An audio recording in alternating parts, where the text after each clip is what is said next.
오늘부터 여호수아서 묵상을 시작합니다. 너무나 아름답고 가슴 뛰는 책입니다.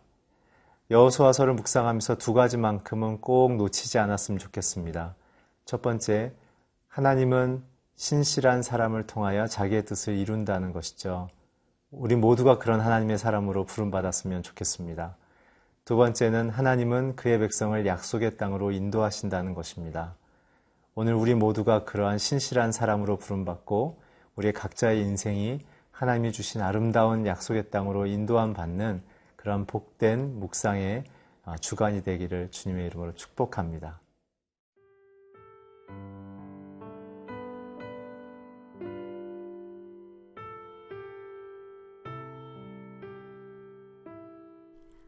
여호수아 1장 1절에서 9절 말씀입니다.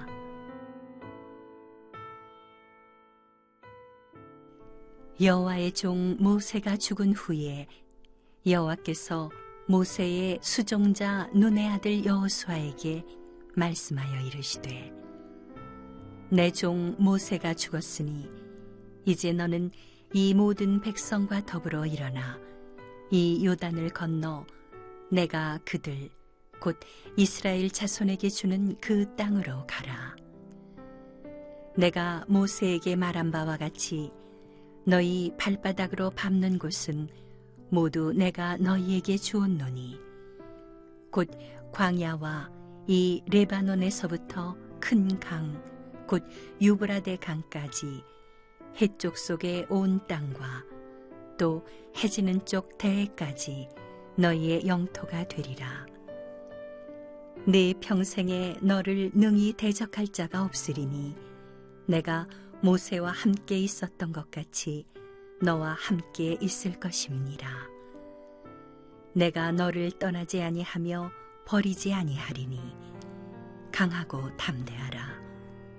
너는 내가 그들의 조상에게 맹세하여 그들에게 주리라 한 땅을 이 백성에게 차지하게 하리라.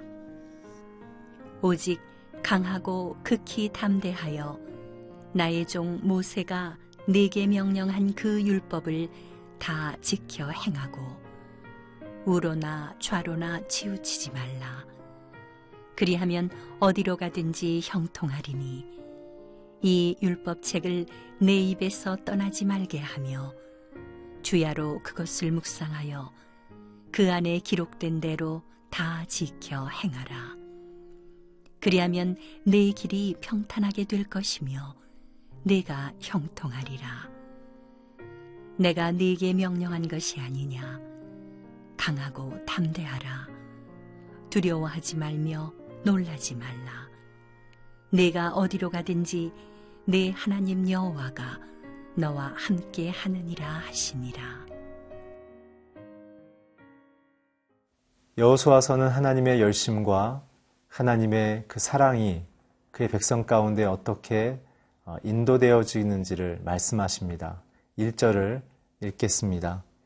여호와의 종 모세가 죽은 후에 여호와께서 모세의 수종자 눈의 아들 여호수아에게 말씀하여 이르시되 이제 모세의 죽음 이후에 하나님은 여호수아를 세우십니다. 이 장면을 통해서 우리는 세 가지를 묵상할 수 있습니다. 첫 번째, 하나님은 신실한 분이다. 모세의 죽음 이후에 하나님은 자신의 뜻을 멈추지 않으십니다. 또다시 하나님의 뜻을 이루어가기 위해 사람을 선택하십니다. 모세는 굉장히 많은 실수가 있었고 여호수아는 두려움 속에서 이 리더십에 대해서 굉장히 떨고 있었지만 그러나 하나님의 약속이 우리를 이끌어간다는 사실을 주님은 위로로 권면으로 주고 계십니다. 오늘 저와 여러분의 인생 속에 하나님의 약속이 우리를 이끌고 계십니다. 그분만을 의지하십시오. 두 번째는 무엇이냐면 하나님은 사람을 선택하신다는 것입니다. 어떤 사람을 선택하는가? 하나님만을 의지하고 하나님의 말씀만을 이루려는 거룩하고 순결한 사람을 택하십니다. 거룩과 순결은 하나님만을 의지하고 따르겠다는 자들의 마음의 고백인 것이죠. 우리에게 있어서 어떤 돈과 명예나 사회적 실력으로 하나님의 뜻을 이루어 드릴 수 없습니다. 오직 하나님이 전적으로 행하시는 것을 우리는 순종함으로만 이룰 수 있는 것이죠. 그래서 여호수아는 그 자리에 섰습니다. 2절을 함께 읽겠습니다. 내 종 모세가 죽었으니 이제 너는 이 모든 백성과 더불어 일어나 이 요단을 건너 내가 그들 곧 이스라엘 자손에게 주는 그 땅으로 가라. 하나님은 여호수아를 영적인 리더로 세상 가운데 세우고 계십니다. 굉장히 중요한 영적 원리 3가지를 얘기하십니다. 첫 번째는 일어나라는 것입니다. 백성들과 더불어 일어나라는 것이죠. 네가 갖고 있는 현실에 안주하지 말라. 하나님을 아직 의지하지 않았던, 리더로 부름받지 않았던 그런 과거의 죄의 모습, 자기 연민의 모습, 실패 속에 두려워하는 모습을 떨쳐서 일어나서 부르심으로 나아가라는 것이죠. 하나님의 비전이 무엇인가, 하나님의 사명이 무엇인가를 생각하라는 것입니다. 우리는 사랑하기 위해 부름받았고 그 사랑을 통해 세상에게 하나님의 나라와 그 생명을 전하기 위해 부름받은 것이죠. 두 번째는 요단을 건너라는 것입니다. 요단을 건너라는 것이죠. 이것은 무엇입니까? 홍해를 건넜듯이 이제 하나님께서 요단강을 건너게 하시겠다는 것입니다. 우리의 발걸음의 시작과 그 과정과 종착점은 우리에게 달려있지 않고 하나님이 길을 열어주시고 그 길을 안전하게 건너게 하시는 인도하심에 있다는 것입니다. 전적인 하나님의 주권에 있다는 것이죠. 우리의 삶을 두려워하지 않아야 될 두 번째 이유는 주님이 우리를 시작하셨고 인도하시며 완성한다는 것입니다. 세 번째는 무엇입니까? 너에게 주려는 그 땅으로 가라고 얘기하셨습니다. 가라는 것은 무엇입니까? 하나님 앞에 순종하라는 것입니다. 그 땅에는 이미 굉장한 민족이 살고 있었죠. 그는 하나님이 주겠다는 약속만 믿고 가라는 것입니다. 이 얘기는 무엇입니까? 내 인생의 결정권자가 누구인가를 고백하라는 것입니다. 환경을 보면 답이 없습니다. 그러나 주님을 묵상하면 인생에 분명한 길이 열립니다. 사막에 강을 내고 사막에 길을 내시는 하나님, 환경을 다스리신 하나님을 믿고 따르라는 것입니다. 그래서 3, 4절에 이렇게 얘기합니다. 내가 모세에게 말한 바와 같이 하나님의 약속은 모세에게 이루어진 것처럼 여호수아에게 이루어집니다. 또한 여러분과 제게도 이루어집니다. 너희 발바닥으로 밟는 곳 모두 내가 너희에게 주었노니. 순종하는 자들에게는 약속이 이루어진다는 것입니다. 순종하지 않으면 하나님의 약속은 우리에게 열매 맺지 않습니다. 4절에 보면 광야와 이 레바논에서부터 큰 강 곧 유브라데 강까지 해쪽 속에 온 땅과 또 해지는 데쪽 대해까지 너의 영토가 되리라. 두 번째는 약속은 굉장히 구체적이라는 것입니다. 하나님은 분명한 내용으로 결정하고 계십니다. 왜냐하면 하나님이 우리 인생의 주인이며 인도자며 결정권자이기 때문에 그렇습니다. 우리의 오해는 무엇입니까? 내가 하고 하나님은 돕는다라고 생각하는 것이죠. 그러나 그렇지 않습니다. 하나님이 행하시고 우리는 순종하고 따를 뿐인 것이죠. 그래서 우리는 하나님과 깊이 관계하며 그분과 의논해야 하는 것입니다. 그래서 기도하십시오. 하나님의 말씀을 바라보십시오. 그래서 우리 인생에 주시는 하나님의 그 계획과 인도하심만을 온전히 의지할 때 저와 여러분이 여호수아처럼 일어나며 이 시대 속에 하나님의 그 뜻, 그 행진을 함께 할 수 있는 것입니다. 그러한 복된 인생으로 나아가시길 주의 이름으로 축복합니다.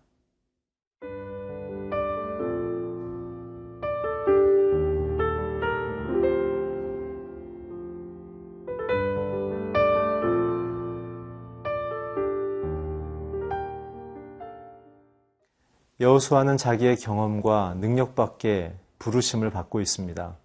그래서 여호수아의 이 마음은 굉장한 두려움과 떨림 속에 있습니다.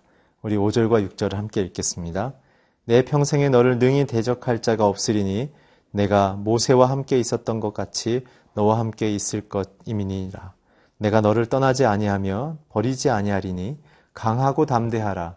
너는 내가 그들의 조상에게 맹세하여 그들에게 주리라 한 땅을 이 백성에게 차지하게 하리라. 오늘 하나님은 계속 여호수아에게 굉장한 격려와 약속을 확인시켜주고 계십니다. 이런 이유는 무엇일까요? 여호수아가 지금 굉장히 두렵고 부담스러워하고 있기 때문에 그렇습니다. 우리는 하나님의 큰 복을 측량할 수 없고 그 일을 감당하라고 부탁을 받으면 우리는 내가 무엇을 할 수 있을 것인지에 대한 자기 실력, 자기의 능력, 가능성을 생각하기에 하나님 앞에서 너무나 작아진 자기 자신을 발견하죠. 그것은 겸손과 좀 다릅니다. 우리 자신에 대한 어떠한 무력감을 느낀다는 것이죠. 참된 겸손은 하나님이 결정하시고 하나님이 이루시기에 나는 그것을 따르겠다라는 마음의 태도, 적극적인 태도가 겸손이지만 오늘 여호수아의 마음은 굉장한 부담, 영적인 거인이었던 모세 뒤를 내가 어떻게 따를 것인가에 대한 부담, 자기에 대한 고민이 빠져 있었습니다. 그러나 하나님은 그에게 어떻게 얘기하십니까? 크게 두 가지입니다. 첫 번째, 내가 너를 돌볼 것이다. 강하고 담대해라. 모세에게 준 약속을 내가 다 이룰 것이다. 너의 약점, 너의 두려움, 내가 너에게 인도하겠다. 시편 23편의 다윗을 향해서도 그런 고백을 받으셨죠.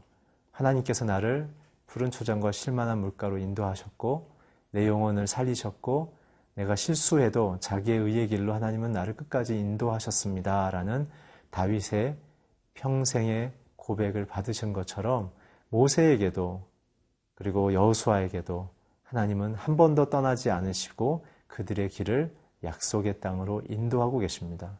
사랑하는 성도 여러분, 저와 여러분이 미래에 대한 두려움과 염려가 있지 않습니까? 그러나 두려워하지 마십시오. 우리가 주님만을 의지하고 그 약속의 사명을 놓치지 않는다면 환경이 어려워도 관계가 힘들어도 주님은 우리를 지키시며 인도하십니다. 두 번째는 무엇이냐면 여호수아에게 하나님이 누구이신지를 계속 말씀하고 있습니다. 5절과 6절에 보면 첫 번째, 너를 대적할 자가 없을 것이다. 그것은 무엇입니까? 여호수아가 강하다는 뜻이 아니죠. 내가 너와 함께하기 때문에 너를 손댈 수가 없다. 두 번째는 무엇입니까? 내가 너와 함께할 것이다. 이것은 신구약의 통틀어서 그의 백성에게 주시는 최고의 복, 임마누엘, 내가 너와 함께하면 세상이 너를 능히 대적할 수 없다는 그 약속입니다. 세 번째는 내가 너를 떠나지 않을 것이다. 네 번째는 내가 버리지 않을 것이다. 하나님은 우리를 바라보면서 평가하지 않으십니다. 우리가 약할 땐 우리에게 실망하시거나 우리가 강할 땐 우리에게 기뻐하시는 그러한 하나님이 아니시라 우리 있는 모습 그대로 받아주시고 오히려 하나님이 우리 안에 강한 능력자로 우리를 덮고 인도하시는 것이죠. 오늘 여호수아에겐 그런 하나님의 능력과 완성하신 하나님의 권능을 통해 위로를 받고 있는 것입니다.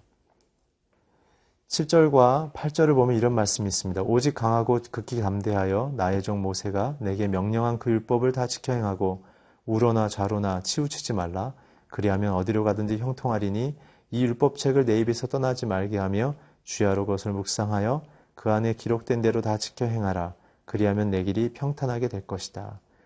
하나님의 약속과 더불어서 여호수아가 일상 속에서 감당해야 될 내적인 기준에 대해서 말씀하십니다. 그것은 무엇입니까? 너의 인생의 기준점, 이를 이루시는 것은 하나님이라는 믿음의 고백. 두 번째는 초점, 말씀을 기준으로 삼아라. 그리고 균형을 잃지 마라. 좌로나 우로나 치우치지 말라는 것이죠. 오늘 그 말씀을 24시간 묵상하라는 것입니다. 인생은 기준이 있으면 흔들리지 않습니다. 그러나 기준을 잃으면 방향에 따라서만 흘러갈 뿐이죠. 오늘 이 험한 세상에서 우리가 승리할 수 있는 여호수아 같은 인생은 하나님의 약속만을 붙잡고 사는 것입니다. 사랑하는 성도 여러분, 저와 여러분은 여호수아처럼 이 시대에 부름받았습니다. 전진합니다. 약속의 땅을 쟁취할 것입니다. 그러나 그것의 선제 조건은 바로 이것입니다. 하나님과 함께하며 그의 말씀대로 사는 것입니다. 오늘 여러분에게 허락된 가정과 직장 속에, 학교 속에 그 말씀을 따라 순종할 때 앞서 행하시는 그 하나님의 승리와 그 능력을 경험하기를 주의 이름으로 축복합니다. 기도하겠습니다. 하나님, 여호수아를 불러 세우신 것처럼 우리를 세워주심을 감사합니다. 여호수아에게 주신 그 약속, 함께 하겠다는 그 약속, 또한 말씀대로 살면 승리하겠다는 그 약속이 우리에게 이루어지게 하여 주시옵소서. 예수 그리스도의 이름으로 기도했습니다. 아멘.